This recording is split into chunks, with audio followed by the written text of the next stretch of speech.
Auto driver നൌഷാദിന്റെ മരണത്തെ പോലും വർഗീയവൽക്കരിച്ച് വെള്ളാപ്പള്ളി നടേശൻ. മുസ്ലിം ആയതുകൊണ്ടാണ് നൌഷാദിന് ഇത്തരത്തിലുള്ള സഹായങ്ങൾ ലഭിച്ചതെന്ന് വെള്ളാപ്പള്ളി പറഞ്ഞിരിക്കുന്നു. വിവരങ്ങളുമായി ഡാനി പോൾ ചേരുന്നു കൊച്ചിയിൽ നിന്നും. ഡാനി, ഒരു നാട് മുഴുവൻ നൌഷാദിന്റെ സ്മരണയ്ക്ക് മുന്നിൽ കൂപ്പുകയോടെ നിൽക്കുന്ന ഒരു അവസരത്തിലാണ് വളരെ മോശപ്പെട്ട പ്രതികരണവുമായി വെള്ളാപ്പള്ളി നടേശൻ രംഗത്ത് വന്നിരിക്കുന്നത്. വെള്ളാപ്പള്ളിയുടെ വാക്കുകളുടെ പൂർണ്ണ രൂപം എന്താണ്?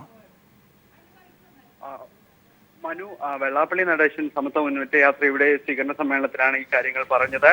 വളരെ അധികം അവഹേളിച്ചുകൊണ്ടാണ് മാൻഹോൾ ദുരന്തത്തിൽ മരിച്ച നൌഷാദിനെ അദ്ദേഹം ഏത് സമുദായമാണ് എന്ന് പറഞ്ഞുകൊണ്ട്, അങ്ങനെ സമുദായം പറഞ്ഞുകൊണ്ട് അവഹേളിച്ചുകൊണ്ടാണ് സംസാരിച്ചത്. അദ്ദേഹം പറയുന്നു, നൌഷാദ് മുസ്ലിമായി മരിക്കാൻ തനിക്ക് കൊതി തോന്നുന്നു. മരിക്കുന്നെങ്കിൽ മുസ്ലിമോ ക്രിസ്ത്യാനിയായ സംസ്ഥാനത്ത് മരിക്കണം, അവർക്ക് മാത്രമാണ് സഹായം ലഭിക്കുന്നത് എന്ന അർത്ഥത്തിൽ നൌഷാദ് എന്നതായതുകൊണ്ടാണ് അദ്ദേഹത്തിന് സഹായം ലഭിച്ചത്. മരണമടഞ്ഞ പിറ്റേന്ന് തന്നെ മന്ത്രിമാരടക്കമുള്ളവർ അവിടേക്ക് പറന്നെത്തിയില്ലേ, അത് കണ്ടിട്ട് തന്നെയാണ് തനിക്ക് മുസ്ലിമായോ ക്രിസ്ത്യാനിയോ മരിക്കണമെന്നാണ് തന്റെ ആഗ്രഹം ഇപ്പോഴത്തെ സാഹചര്യത്തിൽ നിന്ന് അദ്ദേഹം പറയുന്നു. അതോടൊപ്പം അതിനെ കൂട്ടിച്ചേർക്കുന്നത് കഴിഞ്ഞ ദിവസങ്ങളിൽ കൊച്ചി സ്വദേശിയായ 3 കായിക വിദ്യാർത്ഥികൾ മരിച്ചിരുന്നു.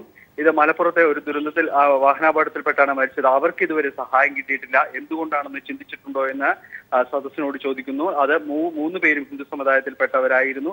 അവർക്ക് അർഹമായ പരിഗണനയോ കുടുംബത്തിന് സഹായമോ ലഭിച്ചില്ല എന്ന് അദ്ദേഹം പറയുന്നു. അങ്ങനെ തീർത്തും വർഗീയപരമായ പരാമർശങ്ങളാണ് ഇത്തരം പ്രസംഗത്തിലൂടെ നടത്തിയത് എന്ന് മാത്രമല്ല, ഒപ്പം കേരള മനസാക്ഷിയെ തന്നെ വളരെയധികം ഞെട്ടിച്ച, എല്ലാവരും തന്നെ മനസ്സുകൊണ്ട് പിന്തുണ അർപ്പിക്കുന്നു. ഇപ്പോൾ മാൻഹോൾ ദുരന്തത്തിൽ മരിച്ച നൌഷാദിനോടൊപ്പം ചേർന്ന് നിൽക്കാതെ തീർത്തും മരണത്തെ പോലും വർഗീയമായി കണ്ടുകൊണ്ട് അടയാളപ്പെടുത്തി മുന്നേറുകയാണ് ഇപ്പോൾ സമത്വ മുന്നേറ്റ യാത്ര എന്ന് പറയേണ്ടി വരുന്നു. ഈ ജാഥയുടെ തുടക്കം മുതൽ തന്നെ സംശയങ്ങളിൽ സംബന്ധിച്ച് ഉയർന്നിരുന്നു. എന്തുകൊണ്ടെന്നാൽ സംഘപരിവാർ അടക്കം ചേർന്ന് നടത്തുന്ന, അവരുടെ പിന്തുണയോടുകൂടി നടത്തുന്ന ജാഥയുടെ സ്വഭാവം എന്തായിരിക്കുമെന്ന പല രീതിയിൽ നിന്നും ആക്ഷേപം ഉയർന്നിരുന്നു. ഇതിനെല്ലാം തന്നെ വെള്ളാപ്പള്ളി അടക്കമുള്ളവർ നിരാകരിച്ചെങ്കിലും ഇന്നത്തെ പ്രസംഗത്തോടുകൂടി തന്നെ ഈ ജാഥയുടെ സ്വഭാവം എന്തെന്ന് കേരളത്തിലെ പൊതുസമൂഹത്തിന് മുന്നിൽ തുറന്നു കാണിക്കപ്പെട്ടിരിക്കുകയാണ്. അതുകൊണ്ട് തന്നെയാണ് ഇതിന്റെ ഒരു വർഗീയവൽക്കരണം അങ്ങേയറ്റം അതിന്റെ ഏറ്റവും കടുത്ത രീതിയിലേക്ക്, കടുത്ത ഭാഷയിലേക്ക് കടന്നിരിക്കുന്നതിന്റെ വ്യക്തമായ ഉദാഹരണം കൊണ്ട് തന്നെയാണ് ഇത് മനസ്സിലാകുന്നത് ഇത്തരം പരാമർശങ്ങളിലൂടെ.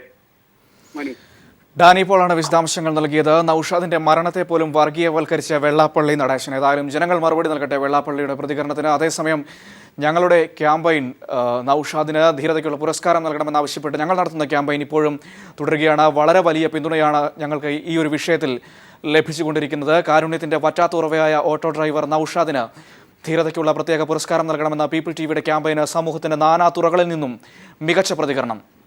പീപ്പിൾ ക്യാമ്പയിന് സംവിധായകൻ ജയരാജ് പിന്തുണ അറിയിച്ചു. നൌഷാദിന്റെ ധീരത വരും തലമുറയ്ക്ക് പ്രചോദനമെന്ന് ജയരാജ് അഭിപ്രായപ്പെട്ടു.